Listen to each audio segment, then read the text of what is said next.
গাইছ আজি চিকেনৰ চিম্পল এটা ৰেচিপি বনাম তো ভিডিঅ'টো আৰম্ভ কৰোঁ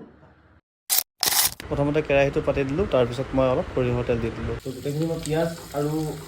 তেজপাত লং ইলাচি গোটেইখিনি দি মানে অলপ সময় পিঁয়াজখিনি কালাৰ হোৱালৈ ফ্ৰাই কৰি ল'ম এতিয়া মই চিকেনখিনি দি দিছোঁ চিকেনখিনি দি অলপ লৰাই দিছোঁ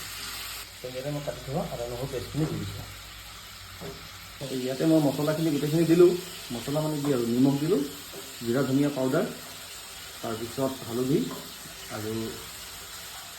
জলকীয়া গুড়ি অলপ দিলোঁ দি এইখিনি ধুনীয়াকৈ লৰাই দিলোঁ মই লৰাই দি ঢাকনি লগাই দিম ঢাকনিখন আঁতৰাই মই পানী দি চিকেনটো লৰাই দিছোঁ মানে মছলাটো সোমাওক আৰু পিঁয়াজটো গলি যাওক অলপ গ্ৰেভিয়ে হ'ব তো ইয়াতে মই পানী এড কৰিলোঁ পানী এড কৰি চিকেনখিনি লৰাই মানে ঢাকনিখন লগাই দিছোঁ মানে 10 মিনিটৰ কাৰণে 10 মিনিটৰ পিছত মই ঢাকনখন খুলি দিছোঁ তো আপোনালোকে চাওক ভিডিঅ'টো কেনেকুৱা লাগিছে আৰু নিজে বনাবলৈ ঘৰত ট্ৰাই কৰিব পাৰিব তো আজিলৈকে দিছোঁ বন্ধুসকল